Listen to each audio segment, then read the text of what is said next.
جواب دے دیا کہ آپ کا بیٹا مبصر تھا، بس یہ چند دن کا بیٹا تھا. یہ کہنا تھا. اس کے والد رونے لگے، زاروں قطار رونے لگے.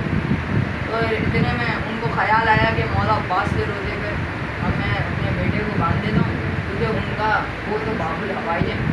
تو پھر کیا ہوا، انہوں نے اس بندے خدا نے، اس شخص نے اپنے بیٹے کو مولا عباس کے روزے پر باندھ دیا اور اللہ سے دعا کری، اے اللہ میرے بیٹے کو مولا عباس کے صدقے میں شفا عطا کر. یہ کہنا تھا. باندھ کے گیا. اگلے دن ایک اور شخص آیا اور کہا کہ میں نے خواب میں دیکھا کہ تم نے اپنے بیٹے کو مولا عباس کی ضرورت سے باندھ دیا.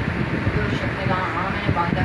تو پھر انہوں نے کہا کہ میں نے دیکھا خواب میں کہ تم نے جب باندھا تو پھر ایک نورانی شخصیت روضے کے اندر سے آئی اور انہوں نے اس بچے کے سر پہ ہاتھ رکھا اور اللہ سے دعا کری، اے اللہ میرے روضے پہ میری زیارت کرنے کے لیے جو آئے، شفا دینے کے لیے آئے، جو آئے سب کو شفا ہوئی ہے، اللہ اس کو بھی شفا دے. اتنے میں اللہ نے جبرائیل امین کو بھیجا اور کہا، جبرائیل امین نے مولا عباس سے کہا کہ سلام عرض کی اور کہا کہ اے مولا عباس اب اس بچے کی زیادہ زندگی نہیں بچی ہے، اللہ نے صرف اس بچے کی اتنی زندگی رکھی. یہ کہنا تھا. مولا عباس نے اور دعا کری. مولا عباس یہاں تک کہ رسول اللہ صلی اللہ علیہ وآلہ وسلم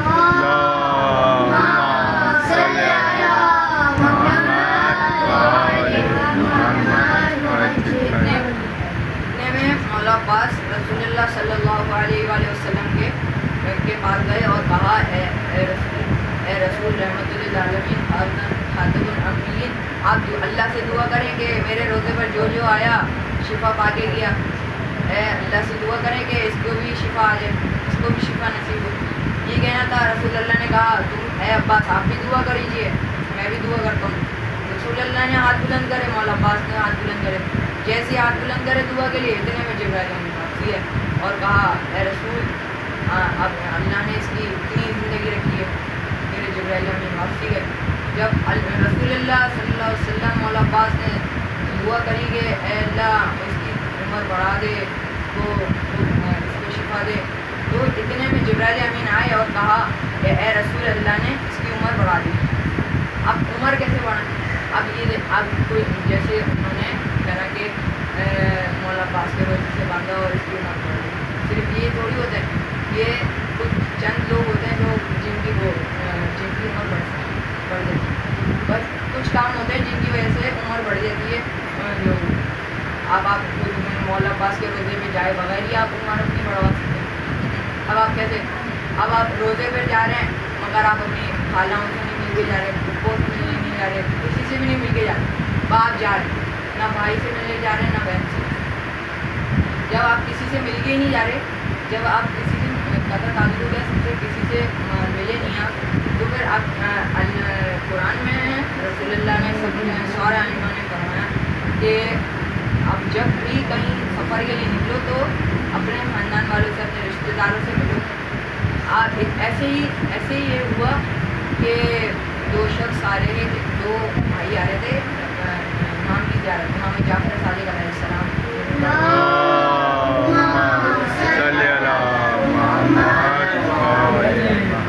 دو بھائی امام جعفر صادق علیہ السلام کی زیارت کے لیے جا رہے تھے، سلام کرنے کے لیے جا رہے تھے. اتنے میں ان دو بھائیوں کی لڑائی ہو گئی. ایک بھائی گھر چلا گیا اور ایک بھائی مولا کی زیارت کے لیے چلا گیا.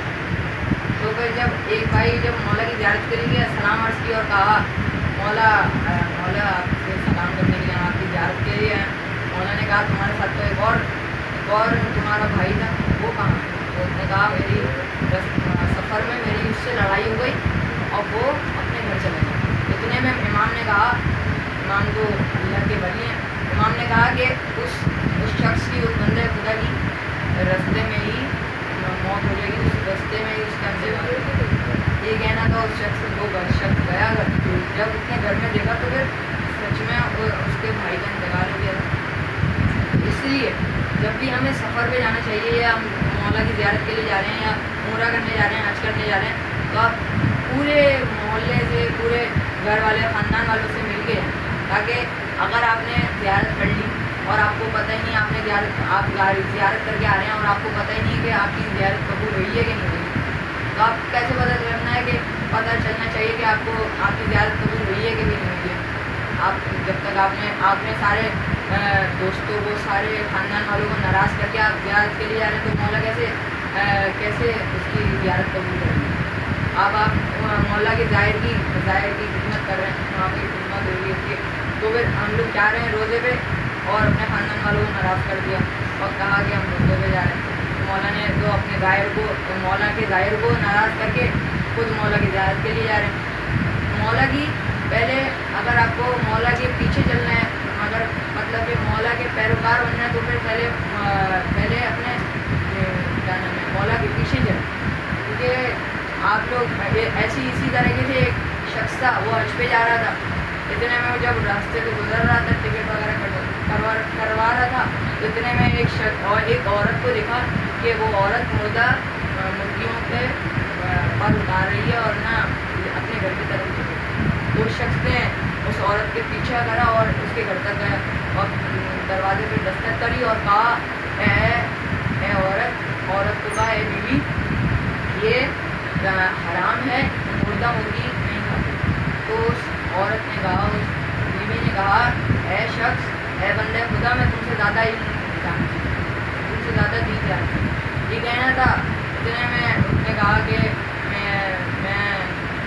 میرے بچے یتیم ہیں، میرے شوہر کا انتقال ہو گیا، تو اس نے جو رقم اس نے حج کے لیے رکھی تھی، وہ رقم اس عورت کو دی تھی اور وہ گھر آ گیا۔ اس نے اپنی زوجہ سے کہا